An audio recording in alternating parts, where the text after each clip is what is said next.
नमस्कार दोस्तों, स्वागत है आपका मेरे चैनल कॉमिक्स लाइफ में। शुरू करते हैं परंपरा कॉमिक्स की एक मज़ेदार कॉमिक्स संस्कार। संपादक अजय पलाहा, लेखक मनोज पंडित, चित्रकार बलदेव सिंह। घने जंगल के रास्ते से मध्य देश की ओर बढ़ता कारवां। यह कारवां था व्यापारी कुबेर दत्त का, जो प्राय दूसरे राज्यों में व्यापार करने जाया करता था। सोम, पड़ाव नदी किनारे डलवाना। जो आज्ञा स्वामी। कुछ देर बाद। हाँ तो सुहासिनी, रास्ते में हम लोग किस विषय पर वार्ता कर रहे थे? आप बता रहे थे कि संभ्रांत कुल में जन्म लेने वाला बालक ही बड़ा होकर विद्वान बनता है, शूद्र कुल में जन्म लेने वाला नहीं। बिल्कुल ठीक, वह चरवाही का लड़का भी मेरे कथन की पुष्टि कर रहा है। आपकी नहीं, मेरी बात की पुष्टि। मैंने आपको बताया था कि इंसान जन्म से नहीं, संस्कारों से मूर्ख क्या विद्वान बनता है। क्या तुम अपनी बात सिद्ध कर सकती हो? अवश्य, यदि अवसर मिले तो। तुम कहना चाहती हो कि मेरा कथन, मेरा अनुभव गलत है? मूर्ख, तूने मुझे झूठा और अनुभवहीन कहा। स्वामी, निकल जाओ यहाँ से, और तब तक मुझे अपना मुंह न दिखाना जब तक अपनी बात सिद्ध न कर दो। आपका आदेश सिर माथे। जो सच है वह सच ही रहेगा, और मैं इसे सिद्ध करके भी दिखा दूंगी। स्वामिनी, शांत रहिए स्वामिनी। कुछ देर बाद जब सेठ का गुस्सा कुछ ठंडा हो गया, सुहासिनी, मुझे क्षमा कर दो, क्रोध में मैं तुमसे कुछ अप्रिय बातें कह गया। स्वामी, मुख से निकली बात व कमान से निकला तीर कभी वापस नहीं आता। अब तो मैं अपनी बात सिद्ध करके ही आपको अपना मुंह दिखाऊंगी। सोम, तुम मेरे साथ चलोगे या अपने स्वामी का साथ दोगे? आपके साथ। तो तुमने मुझे क्षमा नहीं किया। आप मेरे पति हैं, मेरे स्वामी, पर बात प्रतिष्ठा की है। आओ सोम, चलें। नहीं, तुम मुझे इस तरह छोड़कर नहीं जा सकती सुहासिनी। कुछ सामाजिक परंपराओं के बारे में तो सोचो। मैं आपसे सदा के लिए अलग नहीं हो रही स्वामी। विश्वास कीजिए, हम बहुत जल्द ही फिर मिलेंगे। यदि तुम्हारी यही इच्छा है तो यह कुछ धन साथ में लेती जाओ। परदेश में तुम्हें इसकी ज़रूरत पड़ सकती है। इसकी ज़रूरत नहीं है स्वामी, मैं एक व्यापारी की बेटी हूँ, अपनी बुद्धि से धन कमाना जानती हूँ। सोम, अश्व आगे बढ़ाओ। कुछ दूर जाने पर, स्वामिनी, क्या वापस रुद्रपुर चलें? आपके पिता के यहाँ? नहीं। तो फिर हम मध्य देश की राजधानी चक्रधरपुर चलेंगे। पर उससे पहले एक बात और। कौन सी बात? उस चरवाहे के लड़के को तलाश करो और उसे यहाँ लेकर आओ। तब तक मैं इसी वृक्ष की घनी छांव में बैठती हूँ। जो आज्ञा, मैं उसे खोज कर लाता हूँ। काफी देर बाद। स्वामिनी, मैं ले आया हूँ उस चरवाहे के लड़के को। बेटे, क्या नाम है तुम्हारा? जी, गोपू। आपने मुझे क्यों बुलवाया है? गोपू, तुम एक अच्छे लड़के हो, मैं तुम्हें बड़ा आदमी बनाना चाहती हूँ। मेरे साथ शहर चलोगे? चाहता तो हूँ, पर बापू नहीं जाने देगा। तुम मुझे अपने पिता के पास ले चलो, मैं समझा दूंगी उन्हें। हाँ, चलिए। बाद में हरकू चरवाहे के यहाँ। गोपू के पिता, मैं व्यापारी कुबेर दत्त की पत्नी हूँ। मैं तुम्हारे बेटे को अपने साथ शहर ले जाना चाहती हूँ। परंतु किस लिए? पढ़ा लिखा कर विद्वान बनाने के लिए। भेजोगे इसे मेरे साथ? पर इसके जाने के बाद मेरे पशुओं की देखभाल कौन करेगा? ये रखो अपने पास, इसे बेचकर इसकी जगह की भरपाई कर लेना। गोपू, आज से यही तेरी सब कुछ है, इनके हर आदेश का पालन करना। अच्छा बापू, और जब पढ़ लिख कर बड़े आदमी बन जाओ तो हमें मत भूल जाना बेटा। सोम को अपने पिता के यहाँ भेजकर सुहासिनी ने गोपाल की शिक्षा दीक्षा का भार संभाला। 2 वर्ष गुरुकुल में पढ़ने के बाद आचार्य ने उसकी परीक्षा ली। गोपाल, बताओ, मुसीबत में इंसान का सच्चा साथी कौन होता है? धैर्य। बिल्कुल सही। अब अगला प्रश्न। इस दुनिया में सबसे महान कौन है? माता, जो 9 माह तक अपने गर्भ में संतान का भार सहन करती है। किसका जीवन धन्य है? उसका, जो अपने माता पिता की सेवा में अपना जीवन अर्पण कर दे। शाबाश, तुम परीक्षा में सफल हुए। भविष्य में इन्हीं शिक्षाओं पर अमल करना। फिर कुछ दिन बाद। गोपाल, तुमने पढ़ाई की परीक्षा उत्तीर्ण कर ली, अब व्यावहारिक शिक्षा ग्रहण करो। तुम राज दरबार में जाया करो तथा वहां होने वाली विभिन्न प्रतियोगिताओं में हिस्सा लिया करो। यदि दरबार में कोई ऐसा प्रश्न उपस्थित हो जिसका कोई उत्तर न दे सके तो तुम उस प्रश्न को हल करने का दावा करना।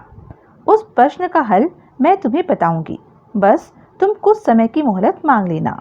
ठीक है। और इस तरह गोपाल का राज दरबार में आना जाना आरंभ हो गया।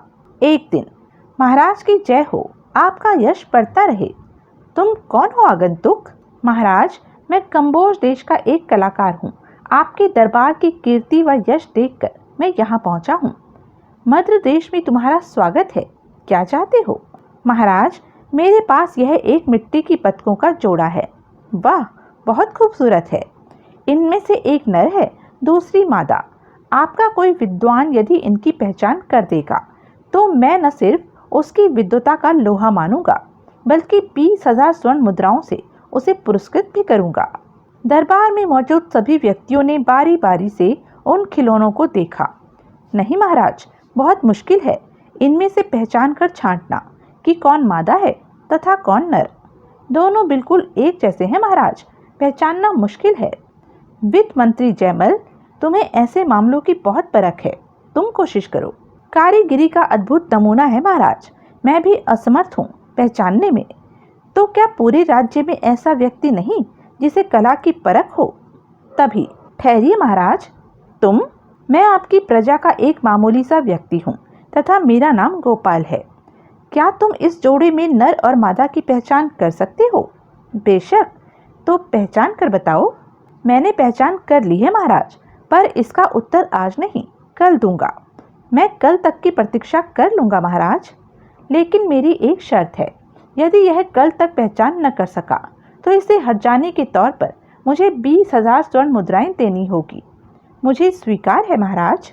उसी रात गोपाल ने सुहासिनी को सारी बात बताई, जिसे सुनकर, तुमने बहुत अच्छा किया गोपाल, इनकी पहचान करना तो बहुत आसान है, परंतु कैसे? सुहासिनी ने यह तरकीब गोपाल को समझा दी। दूसरे दिन दरबार में, महाराज, दोनों बतखें मुझे दे दीजिए। हाँ हाँ, जरूर। गोपाल ने पहचान करनी आरंभ की। धागा बीच में ही अटक गया, इसका मतलब यह नर है। फिर दूसरी बतख के कान में धागा पिरोया। आहा, धागा कान के आर पार हो गया, इसका मतलब है कि ये मादा है। महाराज, इनमें से मेरी दाएं हाथ वाली बतख मादा है और बाएं हाथ वाली नर। कलाकार, बताओ, क्या गोपाल ने सच बताया है? बिल्कुल ठीक बताया है महाराज। मैंने दोनों में इतना ही फर्क रखा था जिसे इस नौजवान ने पहचान लिया। तुम शर्त जीत गए नौजवान, मेरी बधाई और यह पुरस्कार स्वीकार करो। ठहरो गोपाल, हमें बताओ कि तुमने बतखों में फर्क कैसे पता किया? महाराज, धारणा है कि परिंदों में मादा के कानों के छेद खुले रहते हैं। कलाकार ने शायद इसी धारणा के अंतर्गत ये जोड़ा बनाया था, जिसे मैंने अनुमान से पहचान लिया। क्यों कलाकार, क्या ऐसी ही बात थी? सही बात है महाराज, मैंने इसी धारणा के अंतर्गत दोनों नमूने तैयार किए थे। गोपाल, तुमने मद्र राज्य का मस्तक ऊंचा किया है, हमें गर्व है तुम पर। धन्यवाद महाराज। कुछ पुरस्कार मांगो, तुम्हारी हम हर इच्छा पूरी करेंगे। समय आने पर मांगूंगा महाराज, अभी तो बस यही विनती है कि मुझे दरबार में बेरोक टोक आने जाने की आज्ञा प्रदान की जाए। समय बीतता गया, धीरे धीरे इस बात को 2 वर्ष बीत गए। अन्नदाता की जय हो, एक बार फिर आपकी सेवा में हाजिर हुआ हूँ। तुम? महाराज, मैं वही मूर्तिकार हूँ जो पिछली बार आपके यहाँ अपनी शर्त हार कर लौट गया था। इस बार क्या नई पहेली लेकर आए हो मूर्तिकार? देखिए महाराज, डबल किस्म की अरबी घोड़ियों का यह जोड़ा बिल्कुल एक जैसा, अति सुंदर। इनमें से एक घोड़ी दूसरी घोड़ी की माँ है। पहचान कराइए, कौन माँ है तथा कौन बेटी। शर्त पहले वाली है। जरूर। राजा ने दरबारियों की ओर देखा। पहले की भांति इस बार भी दरबारियों ने निराशा ही जाहिर की। पहचान असंभव है महाराज, रत्ती भर भी तो फर्क नहीं है दोनों में। गोपाल, क्या तुम भी पहचानने में असमर्थ हो? नहीं महाराज, सिर्फ आपके आदेश की प्रतीक्षा कर रहा था। गोपाल ने दोनों घोड़ियों का सरसरी तौर पर निरीक्षण किया। कलाकार के इस प्रश्न का उत्तर कल दिया जाएगा महाराज। आज क्यों नहीं? महाराज, आज मैं अच्छी तरह से दोनों घोड़ियों का निरीक्षण करना चाहता हूँ। प्रार्थना है कि इन दोनों घोड़ियों को आज रात हमें घर ले जाने की आज्ञा मिले। कलाकार, तुम्हें कोई ऐतराज तो नहीं? मुझे कोई ऐतराज नहीं। ये चाहे तो शौक से दोनों घोड़ियों को आज रात अपने घर ले जा सकते हैं। गोपाल दोनों घोड़ियों को अपने घर ले आया। अरे, ये तुम किसकी घोड़ियों को ले आए गोपाल? अंदर चलो माँ, सब बताता हूँ। ये घोड़ियाँ बुद्धि परीक्षा के लिए लाई गई हैं माँ, उसी कलाकार द्वारा जो पहले शर्त हार कर लौट गया था। घोड़ियाँ खूबसूरत हैं, पर चाहता क्या है वह कलाकार? दोनों घोड़ियों में एक माँ है, दूसरी उसकी बेटी। कलाकार चाहता है कि इन दोनों में से माँ बेटी की पहचान की जाए। बहुत आसान है इनकी पहचान करना। तुम ऐसा करना कि दूसरे दिन दरबार में, महाराज अब मैं परीक्षा के लिए तैयार हूँ। गोपाल ने नान में घड़े से पानी भरा। अब दोनों घोड़ियों को मंगवाइए, दोनों घोड़ियों को लेकर आओ। कुछ देर बाद, महाराज दोनों में से यह बेटी है और ये उसकी माँ। क्यों कलाकार, क्या गोपाल का कहना सच है? जी महाराज, मैं फिर से शर्त हार गया महाराज। वाह गोपाल, तुमने इन्हें पहचाना कैसे? बात आसान है महाराज। हर माँ में अपनी औलाद के प्रति ममता होती है। माँ स्वयं भूखी प्यासी रहकर भी पहले अपनी औलाद का पेट भरना चाहती है। यह एक ईश्वरीय नियम है। ये दोनों घोड़ियाँ रात भर की प्यासी हैं। अब जब इन्हें पानी दिया गया तो बेटी माँ को हटाकर खुद पी रही है। माँ के अंदर ममता का भाव है, इसलिए वह स्वयं प्यासी होते हुए भी पहले बेटी को पीने का मौका दे रही है। गोपाल, तुम फिर शर्त जीत गए। शर्त के मुताबिक ये रहा तुम्हारा पुरस्कार। धन्यवाद। कलाकार के जाने के बाद, गोपाल, तुमने 2 बार मद्र राज्य का सम्मान रखा और पुरस्कार भी जीते। अब तीसरा पुरस्कार मैं तुम्हें दूंगा। बोलो, तुम्हें क्या दूं? धन या राज दरबार में कोई प्रतिष्ठित पद? स्वामी, कल सोचकर बताऊंगा। उस रात गोपाल के घर पर, माँ, महाराज मुझसे प्रसन्न हैं तथा पुरस्कार देना चाहते हैं। तुम्हें बताओ कि मैं क्या मांगू? कल जब तुम राज दरबार जाने लगो तो पूछ लेना। अच्छा माँ। दूसरे दिन जब गोपाल राज दरबार में जाने के लिए तैयार हुआ, माँ, तुमने अभी तक राजा से पुरस्कार लेने के बारे में कुछ नहीं बताया। रात मैंने इस बारे में गंभीरता से सोचा था। मेरी राय में तुम बजाय राजा से धन मांगने के राजा से अधिकार पत्र मांग लो। अधिकार पत्र? पर कैसा? उस पुल का अधिकार पत्र जो तुंगभद्रा नदी पर बना है और जो मालव और मद्र राज्य को जोड़ता है। तुम कहती हो तो ऐसा ही करूँगा। पर माँ, सिर्फ पुल का ही अधिकार पत्र मांगने का कारण मेरी समझ में नहीं आया। वक्त आने पर समझ जाओगे गोपाल।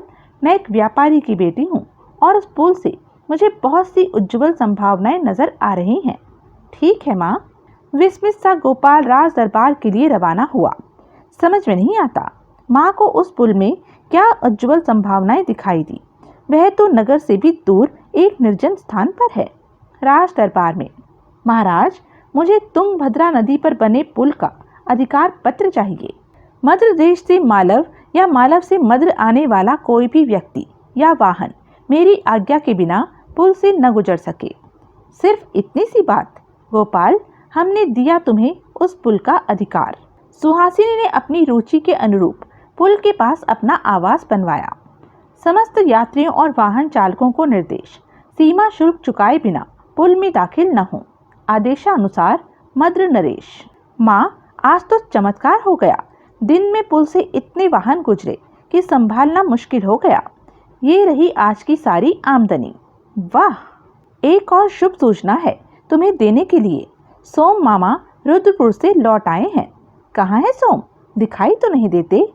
अश्वशाला में हैं, आते ही होंगे। लो, वे आ पहुँचे।